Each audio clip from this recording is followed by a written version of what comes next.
If you only do what's easy, life will be hard. But if you learn to do what's hard, life gets easier. That one truth can completely change how you live. The real battle isn't outside, it's in your own mind. Your brain is wired to avoid anything that feels uncomfortable, painful, or unfamiliar. That's why you keep pushing things off. That's why you keep doing what feels safe. But growth never happens in safety. Nothing improves when you keep choosing what's easy. This isn't a motivation problem, it's a decision problem. In this audiobook, you'll learn how to force your brain to do the hard things without waiting to feel ready. You'll learn how to stop overthinking, stop delaying, and start acting with purpose. This is for people who are tired of watching their potential go to waste. You're not weak, you're not broken. You just haven't learned how to lead your mind. Until now. This is how real change begins. Stay with it. Chapter 1. Tell your brain you're doing it, not asking. You've got to start telling your brain what's going to happen. Not ask. Not suggest, not hope. You decide, you declare, and then you follow through. That's the beginning of all strength. You can't keep living your life negotiating with your own mind. Because the truth is, if you keep asking your brain for permission to do the hard things, it will almost always say no. Your brain loves comfort. It loves the easy way. It wants you to stay safe, relaxed, and unchanged. It wants to conserve energy. But the problem is, that kind of thinking will keep you small. The first step to real growth is to understand this. Your brain isn't the boss unless you let it be. You are the one who makes the decisions. You are the one who sets the tone. You are the one who takes the lead. And it begins when you stop asking your brain, "Do I feel like doing this?" and start saying, "I'm doing this." That simple shift changes everything. Because once you remove the option of negotiation, you also remove the excuses. You remove the space for fear to grow. You remove the temptation to wait for the perfect mood, the perfect timing, or the perfect motivation. You take action before doubt can step in. That's how progress is made. That's how strength is built, not by asking if it feels right, but by doing it because it's right. So many people stay stuck because they're still trying to feel ready. They think they'll take action once the fear is gone, once they feel motivated. But here's the reality, they're never going to feel ready. And that's not a flaw, that's the system. The mind is designed to protect, not to push. So if you want to break that cycle, you've got to start taking charge. You wake up in the morning and instead of rolling around in bed thinking, "Do I want to get up yet?" you tell yourself, "I'm getting up now." You've got work to do, not because you feel inspired, but because you said you would. You've got a workout to finish, not because your body feels light and strong, but because you made a commitment to yourself. You've got a project to start, not because you've got the perfect plan, but because you know nothing gets better by waiting. This is the discipline of decision. And it's not just about showing up, it's about showing up with strength, with clarity, with purpose. You have to understand this. Discipline is not something you wait to feel. It's something you practice by doing. And it begins with the way you talk to yourself. It begins with the way you handle that voice in your head that says, "Maybe later." No, not later.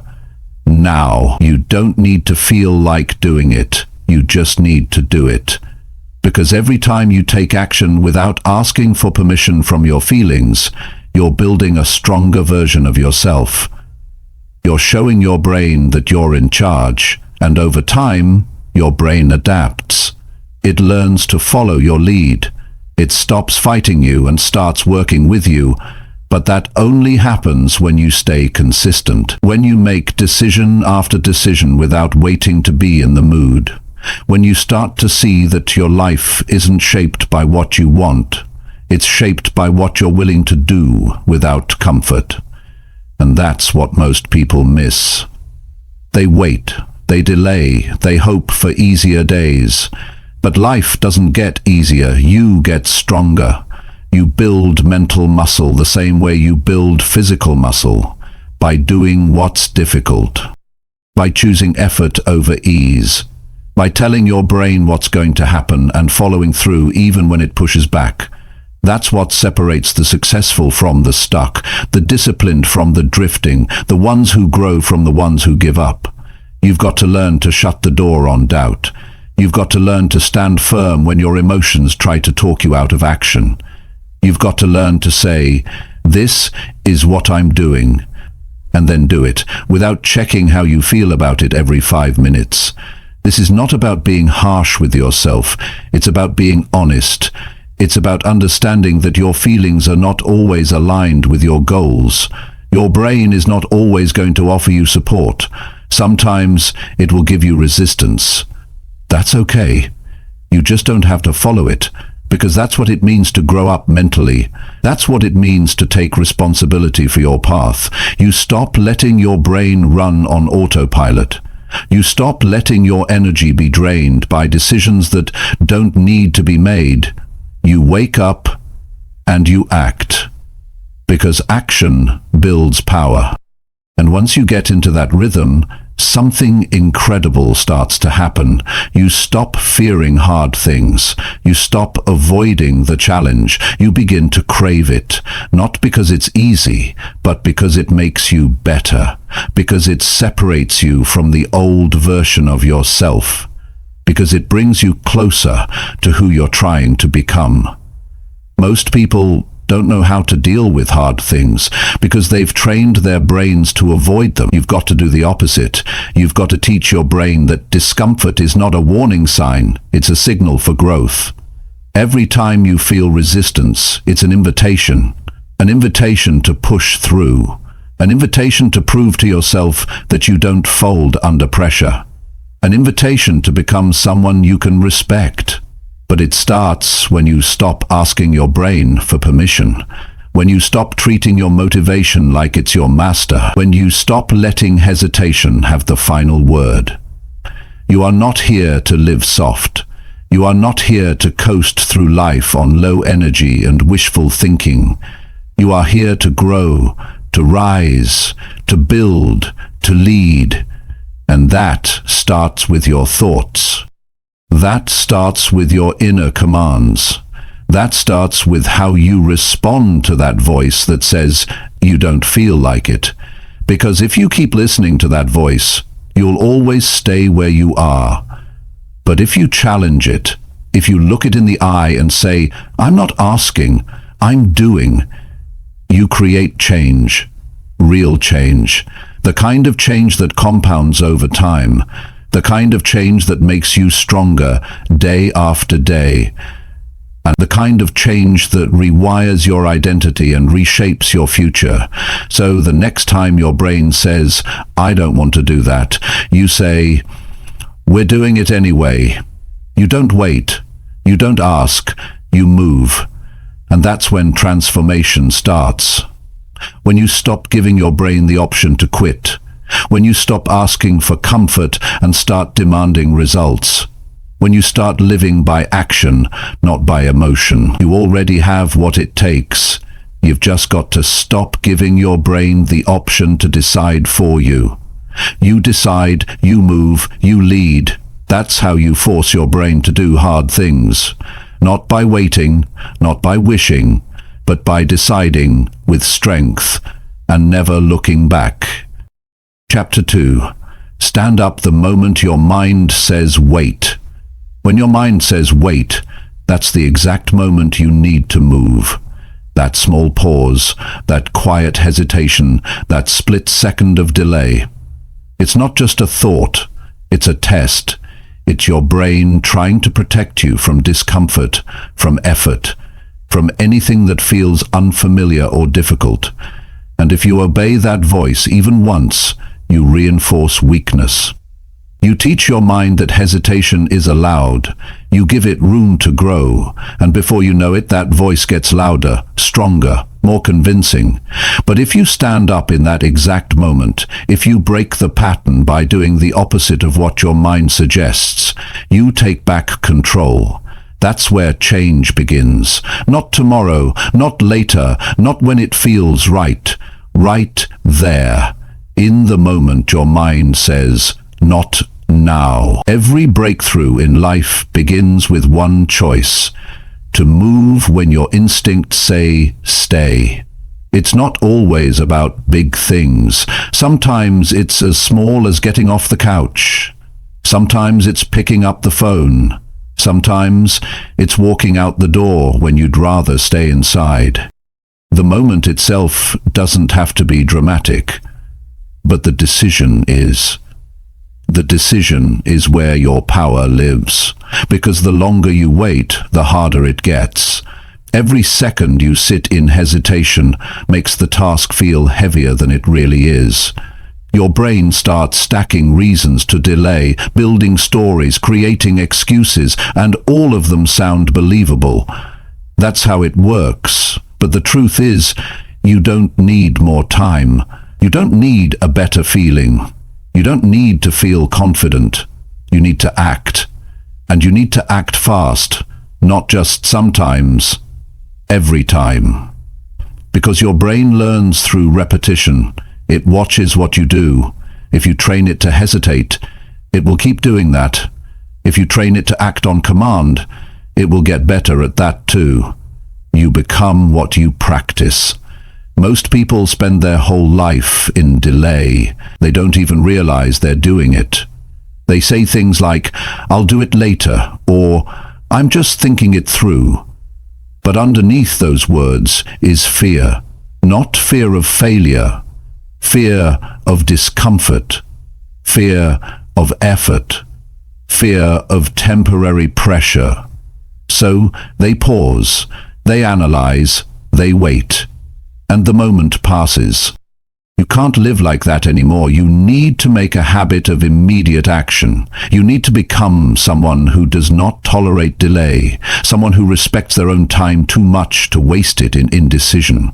Because the people who win in life, the ones who grow, the ones who succeed, are not the ones who always feel ready. They are the ones who act even when it's hard, especially when it's hard.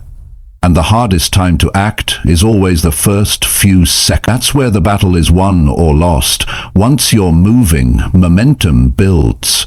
The brain starts catching up, the body gets involved. But you've got to win those first seconds. That's when your identity is shaped. That's when your habits are formed. That's when your future is decided. Don't listen to that voice that says, "Just wait a minute." Because that minute becomes an hour. That hour becomes a day, and that day becomes a habit. And you start seeing yourself as someone who doesn't follow through. That's how self-doubt grows, not from one big failure, but from 1,000 small moments where you said no to action and yes to comfort. When you stand up the moment your mind says wait, you create a new image of yourself. You start to believe deeply that you are someone who does what needs to be done. And that belief carries into everything: your work, your discipline, your health, your relationships. Every area of your life benefits when you stop negotiating with hesitation. It's not easy, but it's simple. You feel the resistance and you move anyway. You don't argue with it. You don't wait to feel like it. You don't need the mood. You don't need the music. You need to act. That's how the best habits are built. That's how self-respect is earned. That's how strength is developed. Not in theory, but in the moment. And once you start doing this regularly, something changes inside you. You stop avoiding pressure. You start leaning into it. You begin to understand that the discomfort you feel is a sign you're on the right track. It's not a warning, it's a signal that you're growing, that you're leaving behind the version of yourself that stayed stuck, that you're stepping into something higher. Most people never reach that place because they always stop when they feel the slightest resistance. But resistance is not the enemy. It's the gate. It's the path to everything you want. And the only way to walk through it is to ignore the wait signal in your brain and take the step anyway. This applies to everything. If you want to get in shape, the hardest part is walking to the gym. If you want to grow your income, the hardest part is making that uncomfortable call. If you want to heal, the hardest part is starting the conversation. The moment always feels hard until you move. And when you do move, everything shifts. The energy changes. The pressure lifts. You realize that the hard thing wasn't actually that hard. It only felt that way when you were sitting in hesitation. You've got to get out of your head and into your actions. Stop overthinking.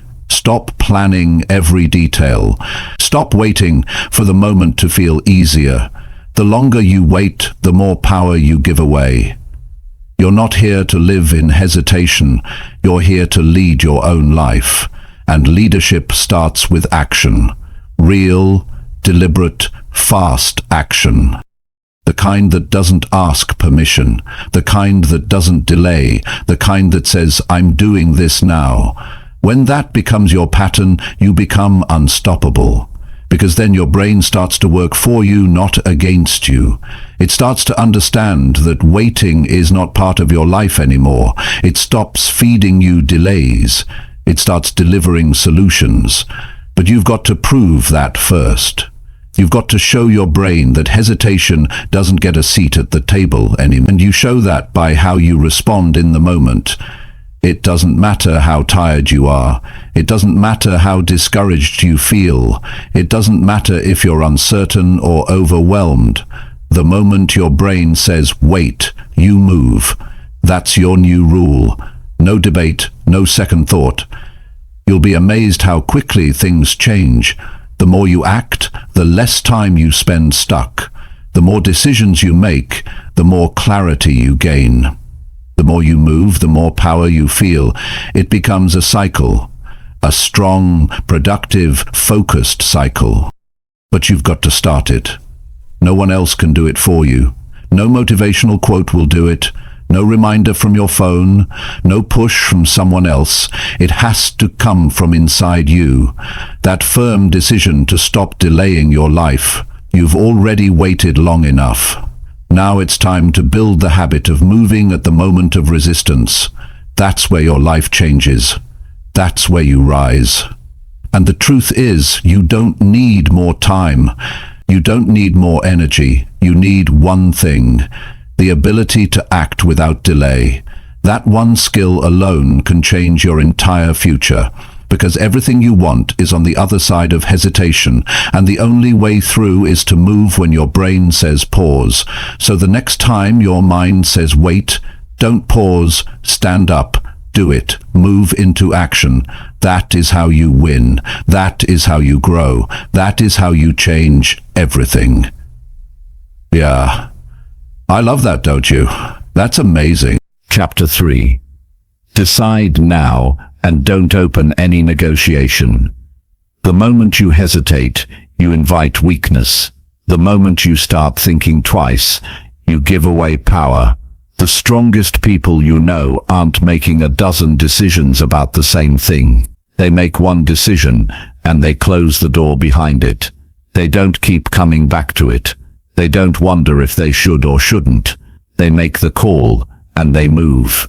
That's how progress begins. That's how self-respect builds. You can't keep debating your own decisions and expect to grow stronger. You've got to decide, and then lock it in. You don't open it up again every time you feel uncomfortable. You don't renegotiate just because your mood shifts. The brain loves options. It loves exits. It searches for any excuse to delay or escape hard work. If you leave the door open, even just a crack, it will find a way to talk you out of it. That's why most people don't follow through. It's not because they're lazy or broken. It's because they haven't learned to shut down the internal debate. They decide, and then keep revisiting the decision. Every time you do that, you weaken the original choice. It doesn't stand firm anymore. It starts to fall apart. You've got to make your decisions like you mean them, like they're final. No second guessing, no maybe later. You choose, and that's it. You act like there's no other way. You treat it as a non-negotiable. That's how you build clarity. That's how you build follow-through. Not by stacking more information or trying to feel more inspired. You build it by ending the conversation once the decision is made. The problem is, most people don't trust their own choices. They think they need more time to weigh it all out, more space to think, more signals from the outside. But if you keep delaying a decision, you're not getting smarter, you're getting stuck. You're training your brain to doubt instead of commit, and the longer you do that, the harder it gets to move. Real discipline comes when you stop entertaining the second voice, that voice that always pops up after you decide. The one that says, "Are you sure this is the right thing?" Or "What if it gets hard?" Or "Maybe you should wait until you feel better." You know that voice. It shows up every time you try to change your life. But that voice doesn't need your attention. It needs silence. And silence comes from strength. It comes from deciding with clarity and refusing to invite negotiation. You don't go back and ask your brain for a second opinion. You made the call. Now you follow through. That's how you take back authority. That's how you rewire your pattern. Every time you stick to a decision without reopening it, you build something inside yourself. You build personal certainty. You build the kind of mindset that doesn't back down just because the emotions get loud. That's where most people their decision was real, but their emotions were louder, and they let emotion drag them back into the debate. You've got to stop doing that. Emotions shift, energy dips, confidence wavers, but your decisions must remain steady. That's the whole point of commitment. It means you keep going even after the excitement fades, even after the motivation is gone. Because if you only follow through when it feels easy, you're not committed, you're just convenient. And here's the truth, any decision worth making is going to feel hard. It's going to stretch you, it's going to bring pressure. That's part of it. That pressure is a sign that you're doing something different, something real. And when that pressure shows up, it's not a cue to step back. It's a cue to double down, because the stronger you get at holding your line, the easier it becomes to make bigger decisions. You stop fearing them. You start trusting yourself, and when you trust your ability to choose and follow through, everything changes. You stop drifting. You stop getting lost in doubt. You start moving with direction. You've got to stop needing constant reassurance. Stop asking yourself if you feel like it. Stop looking around to see what other people are doing. Your growth isn't about anyone else. It's about your ability to make strong decisions and own them fully. That's where your strength is. People say they want discipline. They say they want focus. But what they really need is decision-making strength. Because when you decide once and follow through, you don't waste energy second-guessing. You don't burn time sitting in uncertainty. You act, you build, you grow. That's how progress stacks up.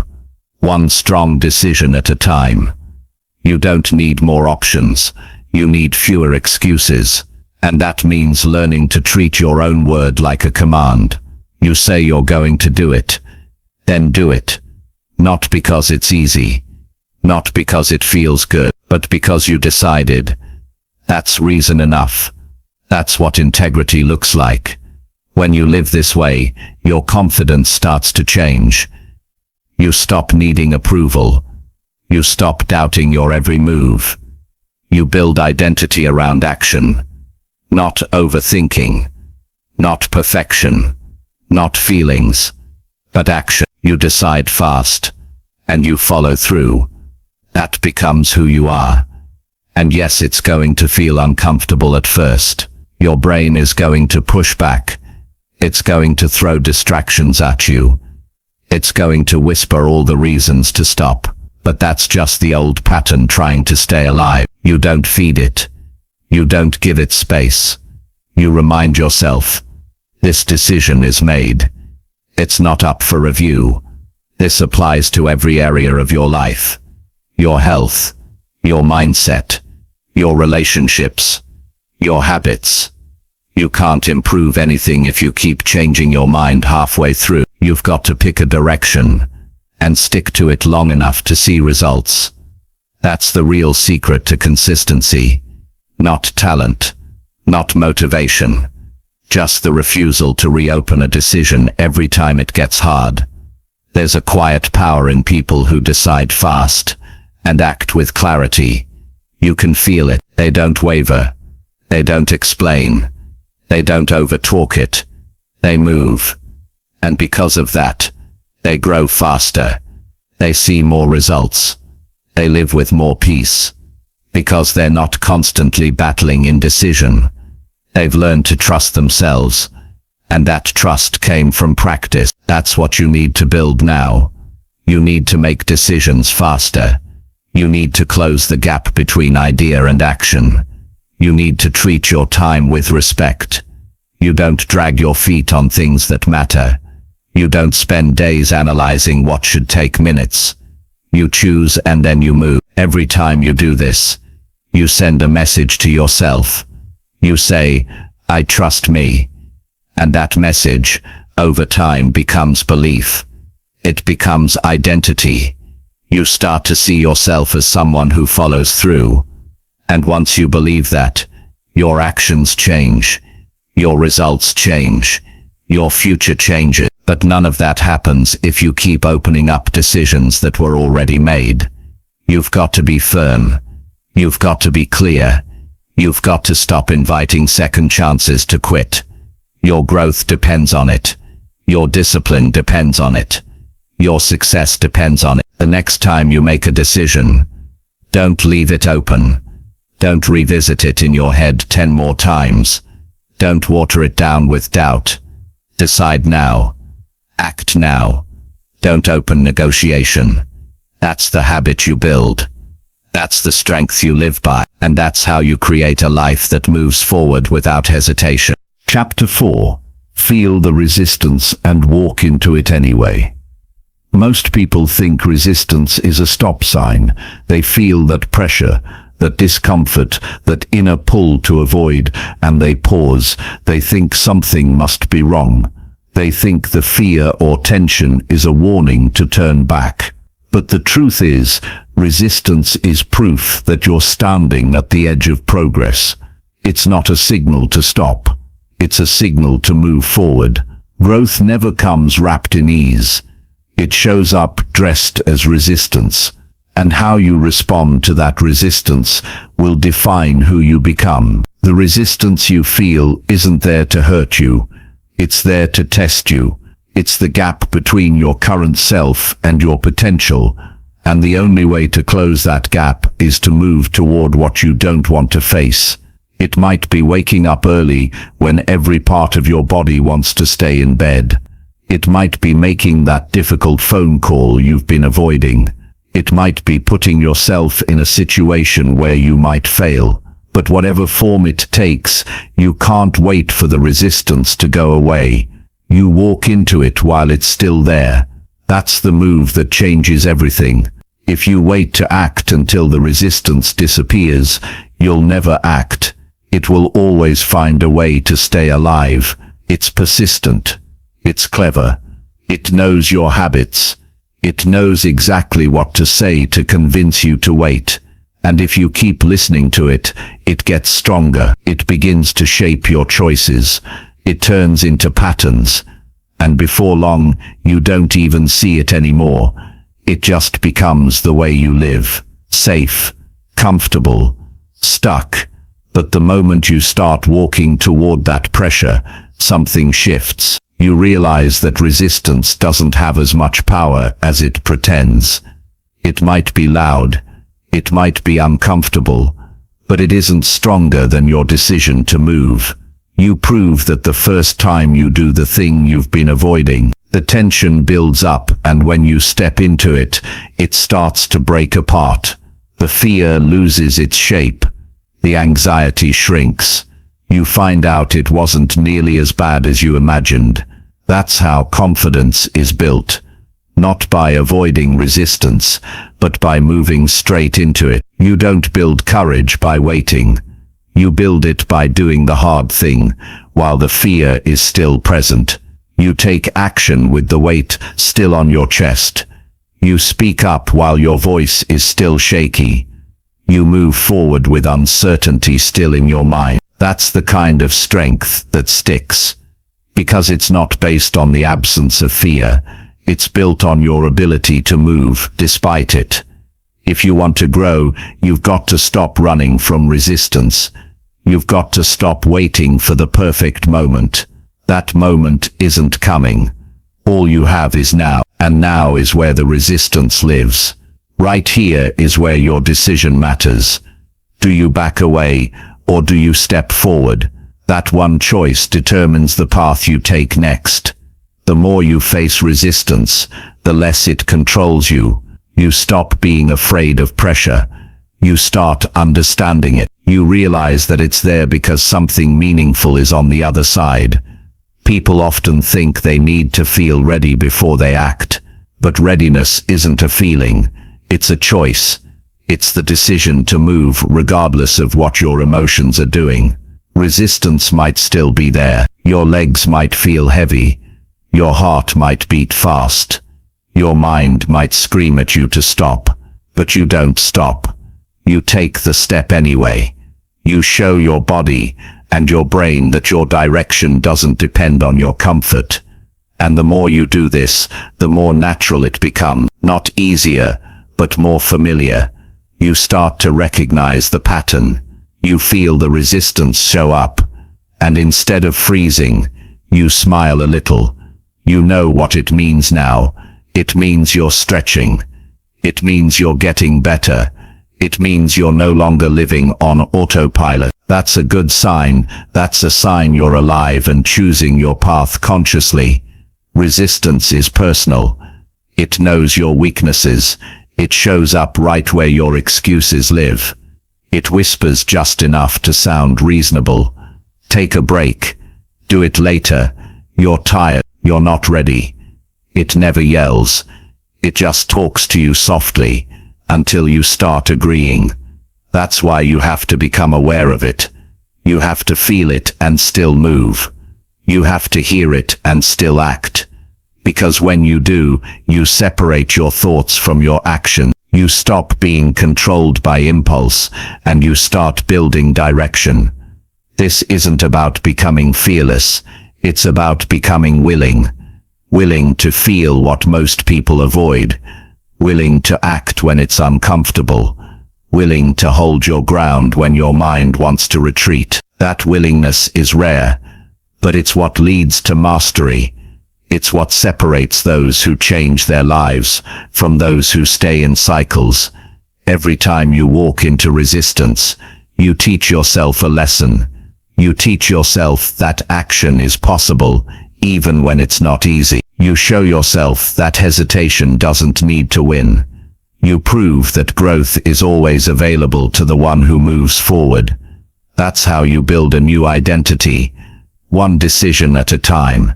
You stop seeing yourself as someone who avoids. You start seeing yourself as someone who confronts. That shift in identity is powerful. It doesn't happen by thinking about change. It happens by living it, by acting differently, by choosing pressure over pause. That's how the brain rewires, not through ideas, but through repeated choices in the presence of resistance. There's never going to be a moment where you feel completely clear. That moment doesn't exist. What exists is this moment full of discomfort and hesitation and pressure. And that's enough. Because action doesn't need perfect conditions. It needs courage. It needs honesty. It needs movement. You don't have to feel brave to be brave. You don't have to feel strong to act strong. You just need to do the thing you said you would do. That's how trust builds. Not just with others, but with yourself. The more you show up, the more you believe in your ability to keep showing up. That belief starts to change how you see yourself. You begin to expect more from yourself. You stop settling for what's easy. And when that becomes your standard, life opens up. You find yourself in rooms you didn't think you could be in. You have conversations you used to avoid. You take on challenges you once thought were too big. Not because everything is easier now, but because you've become the kind of person who moves forward regardless of how it feels. That's the goal. Not to remove resistance, but to become so mentally strong that it no longer stops you. So every time it shows up, you know exactly what to do. You take a breath, you feel it fully, you acknowledge it, and then you walk right into it.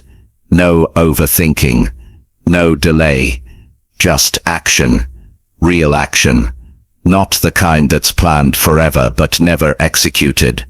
The kind that moves you forward, that shifts your path, that changes how you carry yourself.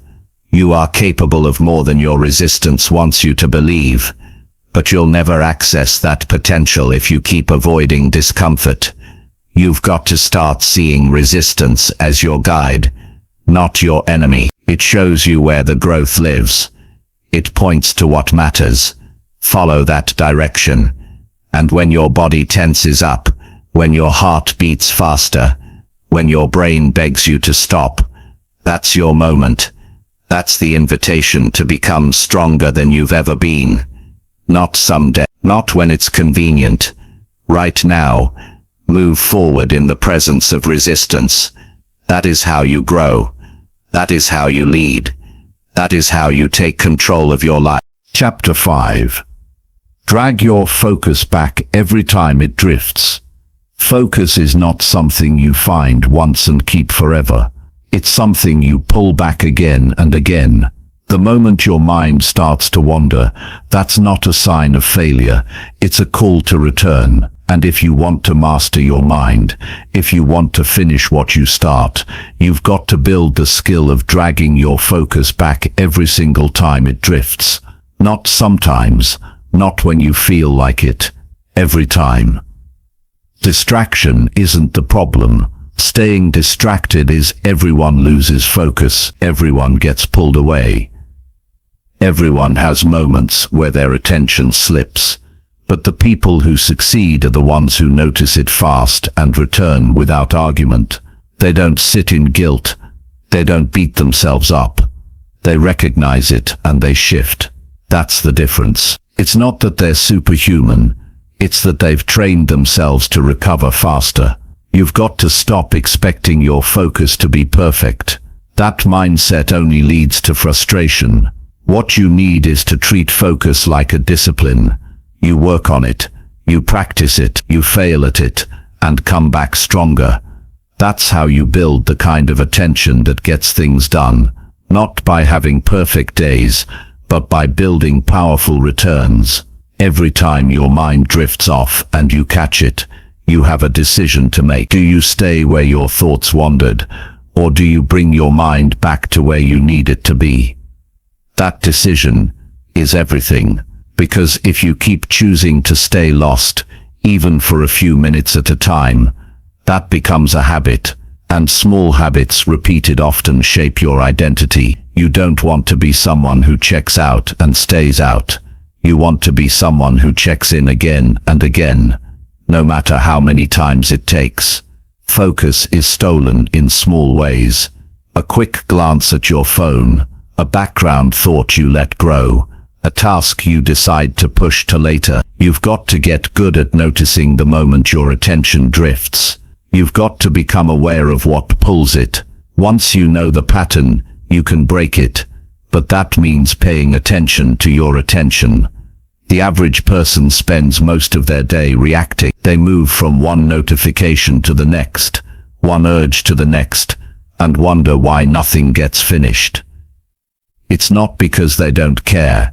It's because they haven't trained their focus. You don't rise in life by being available to everything. You rise by becoming deeply present with the few things that matter. When you're working, be working. When you're reading, be reading. When you're thinking, be thinking. That sounds simple, but most people are never really in one place. Their body is here, but their mind is somewhere else. You can't build anything meaningful that way. You've got to bring all of yourself to the task. That's where progress lives. Not in scattered energy, but in full presence. And yes, your focus will break. That's normal. What matters is what you do next. Do you let it drift further? Do you chase the distraction? Or do you pull yourself back without needing a perfect condition to do it? Dragging your focus back is an act of strength. It means you're willing to restart without excuses. You're willing to begin again, even if it's the 10th time today. That's what separates a disciplined mind from a reactive one. Not perfection, resilience. When your mind wanders, it's tempting to think you need a break. But more often than not, what you really need is to return. You need to return to the reason you started. Return to the task in front of you. Return to the work that matters. Not because you feel like it, but because it's what you said you would do. That's the kind of mental strength that changes everything. It's quiet. It's unglamorous. But it works. You don't need more inspiration. You don't need another hack. You need to build the habit of coming back. Over and over. As many times as it takes. That's how focus grows. You don't just sit around hoping your attention stays sharp. You train it like a muscle. And just like physical training, you don't quit after one slip. You keep showing up. You stay on the path. You keep dragging your focus back, even when it feels like you're doing it every few minutes. That is the work. That is what discipline looks like in real life. It's not flashy. It's not always fun. But it's real. And it gets results. The biggest trap is thinking that because your focus broke, your day is ruined. That mindset is what keeps people stuck. One moment of distraction doesn't ruin anything, unless you decide not to return. It's not about the drift. It's about the return. You can always return. You can always get back on track, even if you fell off for an hour. Even if you lost a day, you return. And you do the work. Don't wait to feel motivated again. Don't wait for the right energy. Just come back. Reset. Restart. Recommit. And keep moving. The longer you stay off track, the harder it gets to return. So make the decision fast. The moment you notice the drift, that's your signal. That's your chance to prove you're in control of your attention. Not the other way around. Your brain is powerful, but it needs direction. If you leave it alone, it will chase what's easy. It will look for pleasure. It will avoid the hard work. That's why you have to guide it. You have to remind it what matters. You have to tell it where to go. Every return makes you stronger. Every time you catch yourself and come back, you're training clarity. You're building the habit of staying present. And that habit will carry you through every hard season. It will keep you grounded when life gets loud. It will keep you focused when others are distracted. And don't expect it to be clean. Some days your focus will drift over and over again. That doesn't mean you're weak. That means you're human. What matters is your response. Keep pulling it back. Keep doing the work. Even if your mind fights you. Even if the distractions feel heavy, you show up anyway. You're not chasing perfection. You're building power. You're proving to yourself that your attention can be trained. And once you believe that, your whole approach to work changes. You stop being afraid of bad days. You stop letting one mistake ruin everything. You start trusting yourself to recover. That's what makes someone mentally strong. Not someone who never drifts, but someone who always comes back. They don't get caught in guilt. They don't fall into shame. They just notice and return. That's how you stay in motion. That's how you build something great. One focused moment at a time. So if your mind starts to wander, pull it back. If your energy starts to fade, pull it back. If your attention breaks, pull it back. That repetition is what builds mastery. That repetition is what shapes who you are. You won't always feel focused. You won't always feel sharp. But you can always return. And that decision, made consistently, will change your life. You don't need to do it perfectly. You just need to do it often. Keep dragging your focus back. That's where the real growth begins. Chapter 6. Do the task even when you hate it. Doing the task you hate is one of the most powerful decisions you can ever make. It's the kind of choice that separates the ones who move forward from the ones who stay stuck. Anyone can do what they enjoy. Anyone can show up when things feel light and easy. But if you only act when you're in the mood, you'll stay exactly where you are. Real growth begins when you do the task you don't want to do, when everything in you wants to walk away, but you stay and finish it anyway. That's the turning point. That's where real discipline is built. Your life doesn't improve through doing what you love every day.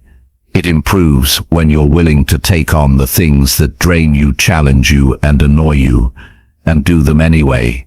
Because every one of those tasks builds something inside you. It builds emotional toughness. It builds work ethic. It builds mental structure. You learn that your emotions don't have to control your actions. You learn that you can lead yourself even when it's inconvenient. Nobody wakes up excited to do boring or difficult work. That's not what creates progress. What creates progress is your ability to do it anyway, to stop letting personal preference run your schedule. You're not always going to feel like it. You're not always going to enjoy the process. But that's never been the point. The point is becoming someone who keeps showing up, even when it's slow, even when it's slow, even when it's uncomfortable, even when every part of you wants to quit. The tasks you avoid are the ones holding back your growth. You can't afford to keep running from them. You can't keep pushing them off just because they don't feel good. You have to face them head on and follow through. You have to prove to yourself that you're stronger than your dislike for the process. And you do that by doing the thing, even when you hate it. Discipline is built in the hours that feel the longest. It's built when you're dragging your feet, when your energy is low, when your attitude is off, but you still do what needs to be done. That's where it grows. Not in perfect conditions, but in the exact moment you want to step away. That moment is everything. When you do the task you hate, you take away its power. It doesn't get to decide anymore. You take the lead. You show up, not because it feels great, but because you made a decision. And that decision carries more weight than your mood. That's how you train your mind to follow your word. That's how you build trust with yourself. If you keep skipping the things you don't like, you'll keep repeating the same lessons. Life will keep bringing you the same challenges until you face them fully. Avoiding discomfort only delays success. The sooner you step into it, the sooner you move forward. You might not see results right away. You might not feel proud in the moment, but those are the reps that matter most. The reps that feel like nothing. The ones that feel dull or hard or pointless. They're adding up. They're shaping how you handle the rest of your life. You don't build a strong character through excitement. You build it through consistency. You've got to learn how to detach from how you feel about a task and stay committed to what needs to get done. You don't need to love the process. You need to respect it. You need to see that the hard work you avoid is exactly where your next breakthrough lives. There's a reason you hate some tasks. Maybe they're tedious. Maybe they make you uncomfortable. Maybe they expose your weaknesses. That's okay. That's part of the process. You don't have to feel ready. You don't have to feel inspired. You just have to start. And once you start, you give yourself the chance to finish. When you only choose the parts of life you like, you stay weak, because the things that build power are often the things that test your patience. They're the things that challenge your energy, and the more you run from them, the more fragile you become. But when you push through, when you sit down and do the work you've been avoiding, you change how you see yourself. You're no longer someone who gives in to frustration. You're someone who moves forward no matter what. That kind of self-respect is built, not bought, and it's built one hard task at a time. You can't grow if you keep quitting. You can't evolve if you keep choosing comfort. Every task you hate is a doorway, and behind it is strength, clarity and results. But you'll never see what's behind that door if you keep walking away. You've got to open it. You've got to step into it. You've got to complete it. You're not doing it for the task. You're doing it for who you become while doing it. That's the part people miss. The task may not matter 5 years from now, but the discipline you build while doing it, that's what stays with you. That's what prepares you for everything else in your life. There's freedom in showing up for yourself when it's hard. There's a kind of peace that comes from knowing you won't quit on yourself. It's not about being perfect. It's about being reliable. When you build that kind of relationship with yourself, you no longer need to be pushed. You become your own driver. And yes, it's going to be uncomfortable. It might take longer than you want. It might test your limits. But it will build something solid inside you. Something that doesn't shake every time things get hard. You'll walk differently. You'll think differently. Because you'll know you can count on you. That's the goal, not just to finish the work, but to finish it even when it drains you. Even when it tests your mood. Even when there's no excitement left. You finish it because it matters. You finish it because it's the right thing to do.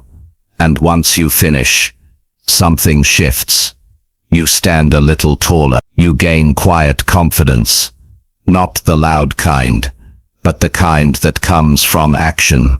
From doing what others avoid. From proving to yourself that your feelings don't get to run your life. You're not here to enjoy every part of the journey. You're here to grow through it. And growth demands work. It demands sacrifice. It demands that you lean into what you resist the most. You may not love the task. You may not even like it. But you'll respect the version of yourself that finishes. The ones who succeed long-term are the ones who embrace this truth. You don't need to like the task. You just need to finish it. You just need to stay the course. Not because it's fun.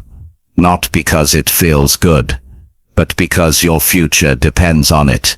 You've got a choice every day. Skip the hard task and stay the same.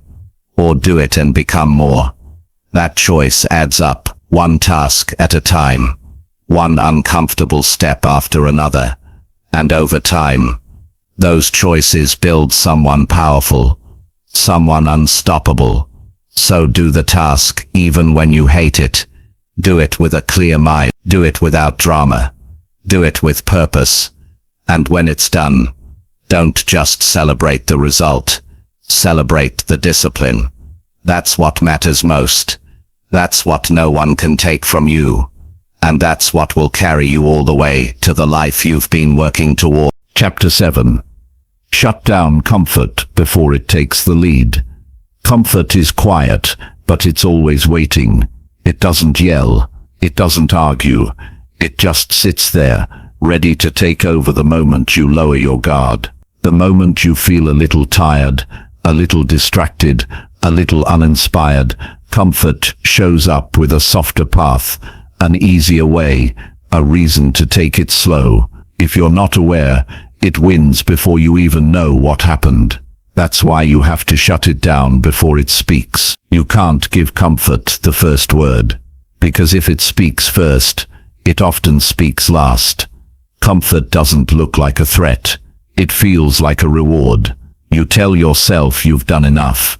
You tell yourself you deserve a break. You tell yourself there's always later, and maybe that's true sometimes. But if you keep giving comfort permission to lead, it will slowly pull you off track. One delay becomes two. One skipped session becomes a habit. One relaxed standard becomes your new normal. That's how people lose momentum. Not in dramatic collapse, but in quiet surrender to comfort. If you want to move forward in life, you can't let comfort run your decisions. You need to see it for what it is. A silent trap that takes without warning. It trades progress for ease. It trades growth for rest. And it doesn't ask. It just moves in when you stop choosing action. You've got to be quicker. You've got to be intentional. You've got to stop it before it even starts. The strongest people you know didn't get there by doing what felt good all the time. They got there by setting clear priorities and protecting them from comfort. They built routines and followed them, whether they felt like it or not. They didn't wait for perfect energy. They created structure and stuck to it. They gave themselves fewer options, fewer distractions, fewer exit points. That's how you stay on course, not by hoping you feel motivated every day, but by locking in your plan and making it non-negotiable. You don't need to feel bad about wanting comfort. That desire is natural. What you need is to manage it. You don't let it drive. You don't let it pick your schedule. You don't let it change your plans. When comfort shows up, you don't listen. You act. That's how you build discipline, by moving forward without letting ease set the pace. Comfort always has good timing. It appears when you're stressed, when you're uncertain, when things are stretching you. That's when the soft options seem most appealing. Skip the workout. Delay the call. Watch something for a while. Scroll a little longer. Comfort always shows up with a shortcut. But the shortcut takes more than it gives. Because when you avoid what you should be doing, you're not just losing time. You're weakening your inner structure. You're telling yourself that it's okay to back down when things aren't perfect. That message compounds over time. It becomes your pattern. It becomes who you are. You've got to send a different message, one that says, I lead, not comfort. You do that by acting quickly. You wake up and start the day without delay. You tackle the hardest task first. You don't wait for clarity. You make a decision. You take the walk. You finish the task. You follow the plan. And you do it before your mind starts building an excuse. Once comfort starts talking, it gets creative. It knows exactly what to say to sound reasonable. Just today. Just 5 more minutes. You've earned this. And if you don't shut it down fast, it becomes the voice you trust. That's why you need speed. You don't let the debate begin. You act before it starts. You make the move. You keep your promise. You show up early. You follow through. This isn't about being harsh with yourself. It's about being honest. You know when comfort is creeping in. You feel it in the urge to slow down, in the pull to check out, in the story that says, you can do it later. That moment is your window. You either shut it down, or it takes the lead. What happens when comfort leads? You stop stretching. You stop learning. You settle for average. You let your standards slide, not because you're weak, but because you didn't catch the shift in time. Comfort is sneaky like that. It doesn't take over all at once. It starts small, a skipped habit, a missed deadline, a lower expectation, and before long, it's leading the way. You've got to be intentional every single day. You don't wait to feel strong. You act in strength by choosing structure over ease. You keep your promises even when it's quiet, even when no one is watching, especially then, because that's when your character is shaped. Not when things are loud, but when things are still. The solution is simple, not easy. You build systems that don't allow for comfort to lead. You set deadlines. You hold yourself to them. You work at a certain time, not based on mood. You move even when it feels hard. You stay committed when your emotions shift. That's how you keep your edge. That's how you stay sharp. You're not doing this to punish yourself. You're doing it to protect your vision, because that vision is fragile. It can't survive if you keep handing the wheel to comfort. You need energy. You need focus. You need consistency. And comfort tries to take all three. It's not about avoiding all rest. Rest matters, but rest is earned. Rest is planned. Rest is built into your routine, not stolen from the time you promised to your goals. If you're always resting to escape hard things, you're not resting. You're hiding, and hiding doesn't build anything. You don't need to be perfect. You just need to be aware. You need to catch it early. The moment you feel that urge to skip what matters, that's the moment you act. You take the walk. You send the message. You finish the task. You don't give comfort time to build a case. You beat it with action. Quick, clear action. You already know where comfort hides in your life. You know the behaviors that pull you away from progress. Now it's your job to shut them down before they grow. You don't have to fight them forever. You just have to stop them from taking the lead. When you start living this way, something changes in how you see yourself. You stop being someone who waits for the perfect moment. You become someone who creates momentum by making strong choices. That identity shift is everything. It puts you back in control. It turns your goals into reality,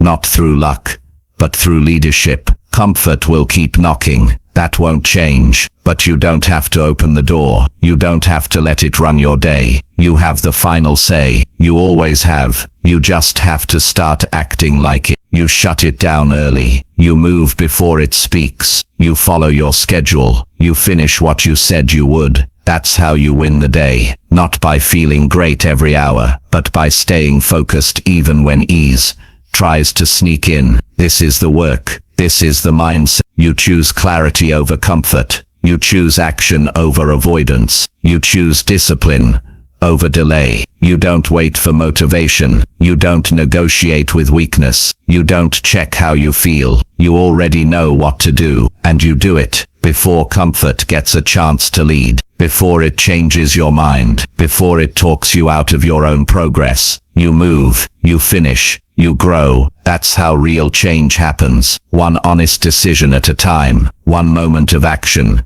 before comfort takes the lead. One small win, repeated daily, until strength becomes who you are.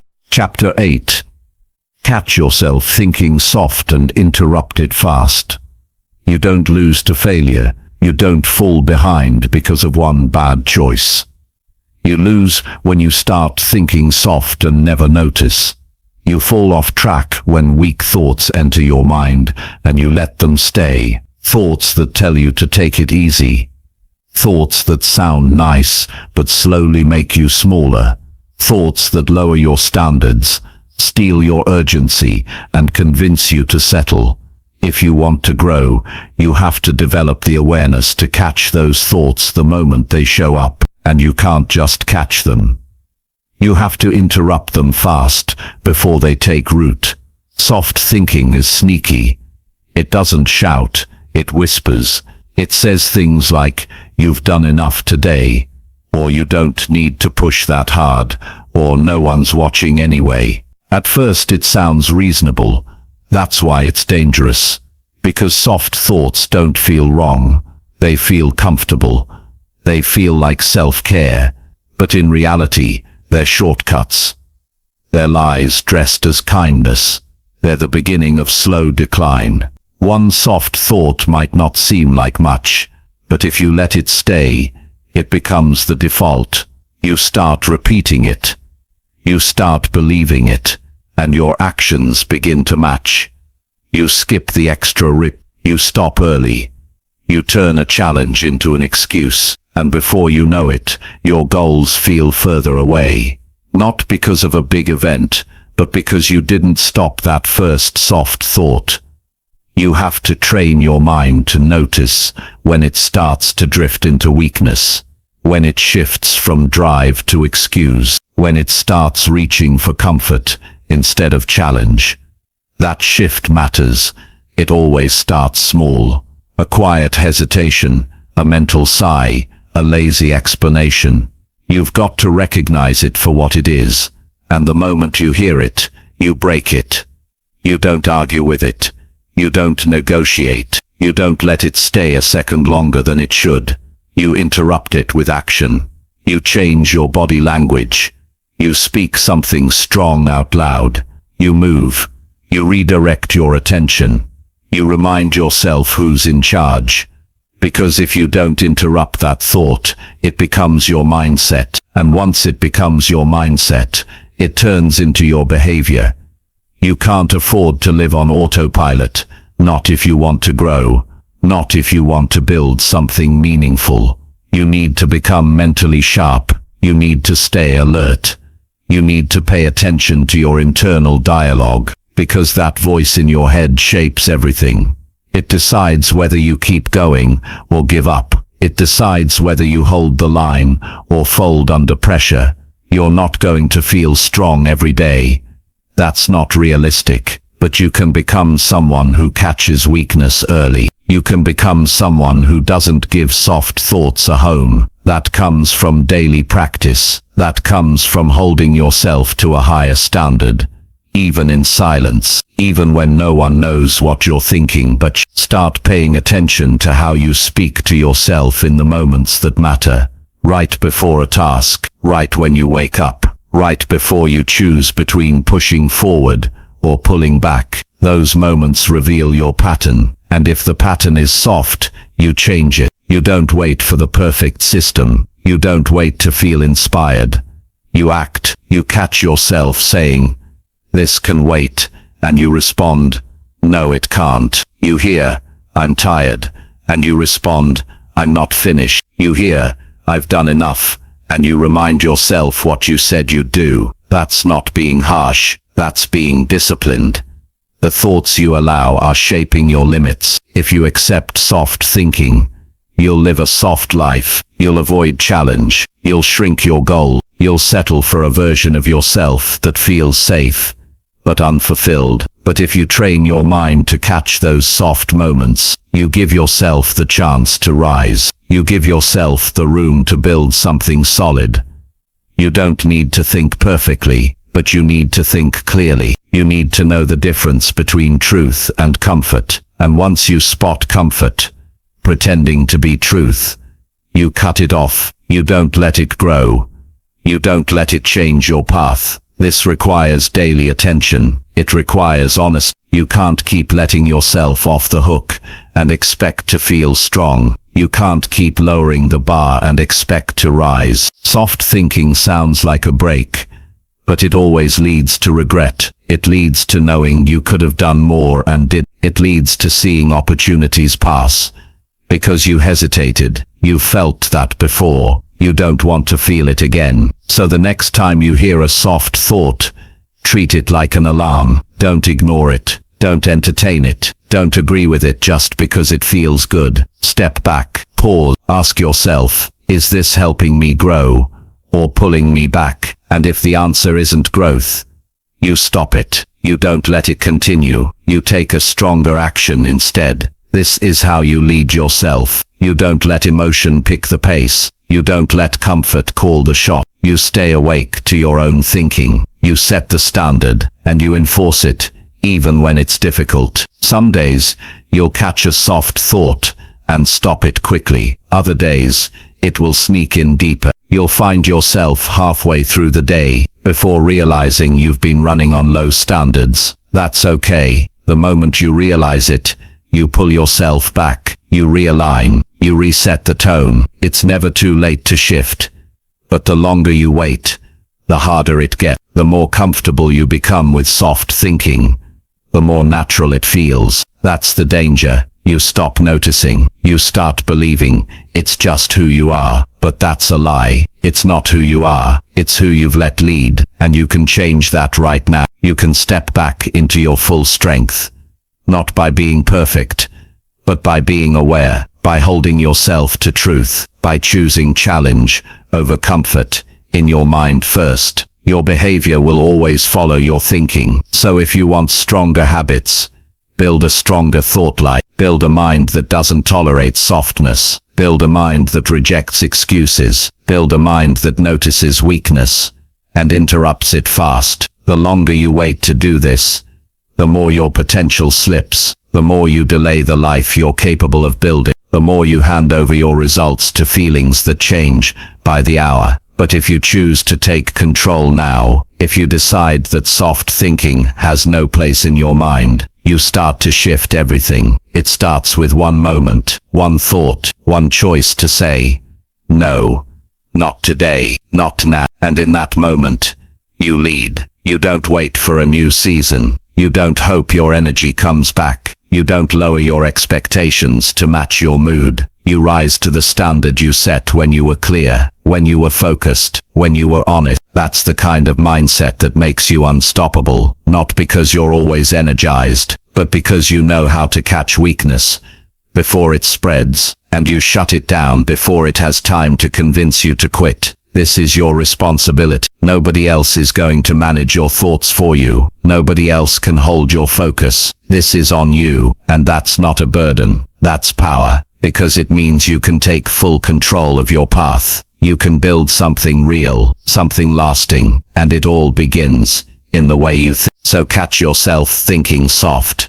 And don't wait. Interrupt it fast. Replace it with a stronger move, a stronger decision, a stronger voice, and keep doing that until it becomes automatic, until you no longer let weakness lead your life, until you become someone who thinks sharp, acts strong, and lives with purpose, all because you made one choice, again and again, to interrupt soft thinking, before it could shape your future. Chapter 9. Act like quitting is not even an option. Quitting becomes an option the moment you let it enter your mind. It doesn't always show up as a loud voice saying stop. Sometimes it shows up quietly, disguised as doubt, disguised as frustration, disguised as maybe this isn't for me. That's how it starts. A whisper, a pause, a soft internal question about whether you should keep going. If you let that thought grow, it becomes a decision, and that decision takes everything from you. Your progress, your momentum, your belief, your confidence. That's why you must live like quitting is not even available. Not today, not tomorrow, not under pressure, not under stress. You train your mind to keep going regardless of how you feel. This mindset isn't built in easy times. It's forged when things are messy, when you feel stuck, when nothing seems to work, and your emotions